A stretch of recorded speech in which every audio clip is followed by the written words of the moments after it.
Hello बच्चों, कैसे हैं आप सभी। चलिए इस वीडियो में हम समझेंगे क्लास 4 की वर्कशीट नंबर 67 जो कि 10 सितंबर 2021 की वर्कशीट है और आज का सब्जेक्ट है बेटा मैथमेटिक्स। और यहाँ पे आप अपना नाम लिखेंगे और यहाँ आप अपने टीचर का नाम लिखेंगे, ठीक है। तो चलिए हम शुरू करते हैं हमारे पहले टॉपिक से जो कि है अपना अपना तरीका।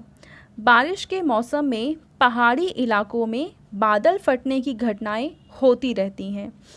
इससे नदियां विकराल रूप धारण कर लेती हैं और भारी तबाही होती है। देखो, जब भी बादल फटता है तो बहुत सारा पानी अचानक से एक जगह पर गिर जाता है और ये सारा पानी फिर आता है नदियों में और नदियों में बहुत सारा पानी आ जाता है। इसलिए हम कहते हैं कि इस पानी से फिर भारी तबाही होती है। बाढ़ में लोग फंस जाते हैं और सरकार उनके लिए आवश्यकता अनुसार मदद पहुंचाने की कोशिश करती है। यानी बाढ़ में जो लोग फंस गए हैं उन्हें जिन जिन चीज़ों की ज़रूरत है उन्हें वो चीज़ें हेलीकॉप्टर के थ्रू पहुंचाई जाती हैं। जैसे देखो यहाँ दिखा रखा है। बाढ़ ग्रसित एक ऐसे ही क्षेत्र में 25 पैकेट राशन पहुंचाने की आवश्यकता थी और हेलीकॉप्टर द्वारा एक बार में 5 पैकेट राशन ही पहुंचाया जा सकता था। यानी एक क्षेत्र में जहां बाढ़ आया हुआ था वहां पे टोटल 25 पैकेट राशन के पहुंचाने थे, पर इस हेलीकॉप्टर में एक बार में सिर्फ 5 पैकेट राशन ही ले जाया जा सकता था। जब अमित और अंकिता ने इस विषय पर सोचा तो वे दोनों भी अपने अपने तरीके से बताने लगे कि हेलीकॉप्टर ने सभी पैकेट पहुंचाने के लिए कितने चक्कर लगाए होंगे। तो अब देखो अमित ने और अंकिता ने अलग अलग तरीके से निकाला कि कुल मिला के इस हेलीकॉप्टर ने कितने चक्कर लगाए होंगे। देखो अमित का क्या तरीका है। अमित ने कहा क्योंकि यहाँ पे कुल पैकेट जो पहुँचाने हैं वो कितने हैं, बड़ा करके देखते हैं। कुल पैकेट पहुँचाने हैं 25 और 2 चक्कर में हेलीकॉप्टर पहुँचाएगा 10 पैकेट, क्योंकि हमने देखा वो एक बार में ले जाता है 5 पैकेट, तो 2 बार में ले जाएगा 10 पैकेट।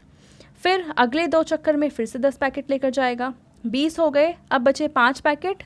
अब क्योंकि अब 5 पैकेट बचे हैं तो एक चक्कर में ही वो 5 पैकेट पहुंचा देगा। तो इस तरीके से हमने देखा कि 2 चक्कर जमा 2 चक्कर और लास्ट में 1 चक्कर, कुल मिला के हेलीकॉप्टर ने लगाए 5 चक्कर। तो ये किसका तरीका था, अमित का। अब हम देखते हैं कि अंकिता ने कैसे निकाला। अंकिता ने भी कहा कि कुल पैकेट तो यहाँ पे 25 हैं जो पहुँचाने हैं। अब पहले 2 चक्कर में हेलीकॉप्टर 10 पैकेट राशन पहुँचा देगा। अब शेष बचे 15, तो अंकिता ने कहा कि अब 15 पैकेट बचे हैं तो अगले 3 चक्कर में वो 15 पैकेट भी पहुँचा देगा। तो इसका मतलब 2 चक्कर जमा 3 चक्कर बराबर हो गए 5 चक्कर, ठीक है। अब यहाँ पे हमें क्या रखा है कि आपका तरीका क्या है, सोचिए और दिखाइए। तो हम क्या करेंगे, कुल पैकेट जो है 25 और एक बार में वो 5 पैकेट लेकर जाता है, तो हम क्या लिखेंगे, एक बार में 5, दूसरी बार में फिर से 5, तीसरी बार में फिर से 5, चौथी बार में फिर से 5 और 5वीं बार में फिर से 5। अब इनको जोड़ो, 5 जमा में 10, 5 10 हो जाएगा, जमा में 5 15, जमा 5 20, जमा 5 25। इसका मतलब 25 अगर पैकेट लेकर जाने हैं तो ये 1 चक्कर, 2 चक्कर, 3 चक्कर, 4 चक्कर और 5 चक्कर, कुल उसे लगाने पड़ेंगे 5 चक्कर। लेकिन ये 25 पैकेट तो एक छोटा अमाउंट है, इसलिए हमने ऐसे जमा करके इसे लिख दिया। लेकिन मान लो अगर यहाँ पे 100 पैकेट लिखा होता तो क्या हम 5-5 को ऐसे जमा कर पाते, तब तो ये बहुत बड़ा हो जाता। तो हम क्या करेंगे, देखो जब किसी संख्या को बार बार हम जमा करके लिख रहे हैं तो हम क्या कर सकते हैं कि देखो कुल पैकेट है 25, एक बार में हेलीकॉप्टर ले जा रहा है 5 पैकेट, तो इसको हम सिंपल भाग कर देंगे।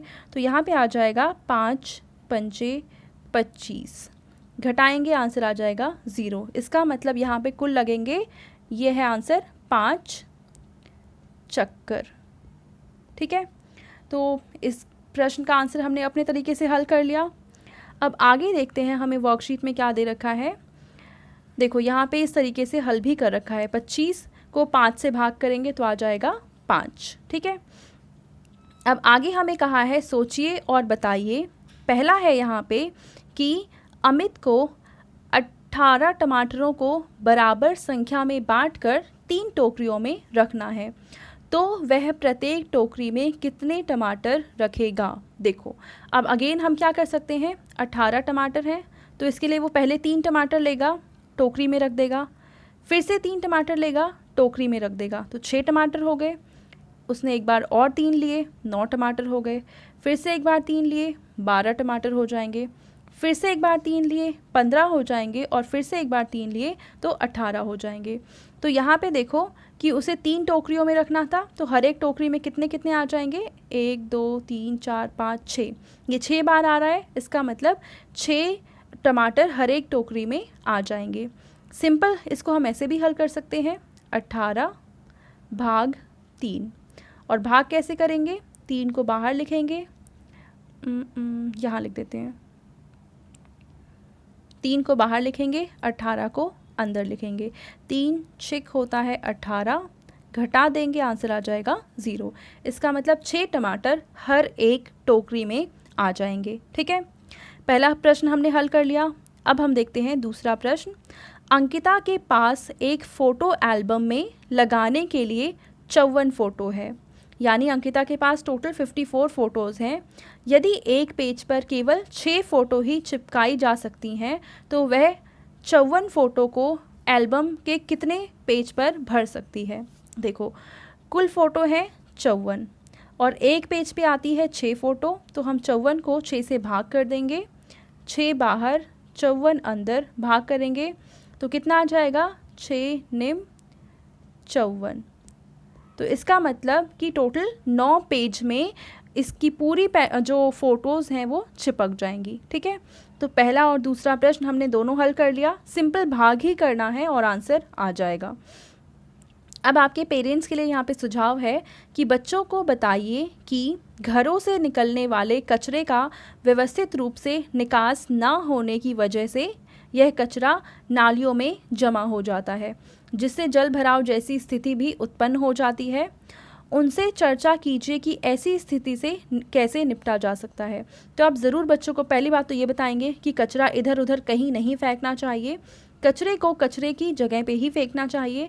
नालियों में तो बिल्कुल भी नहीं फेंकना चाहिए, क्योंकि नालियों में अगर हम कचरा डालते हैं तो उससे जल भराव यानी नालियाँ भर जाएंगी कचरे से और पानी से, और उससे फिर बहुत सारी बीमारियाँ पैदा होंगी। तो ज़रूर बच्चों को बताइए कि इन सब से हम कैसे निपट सकते हैं।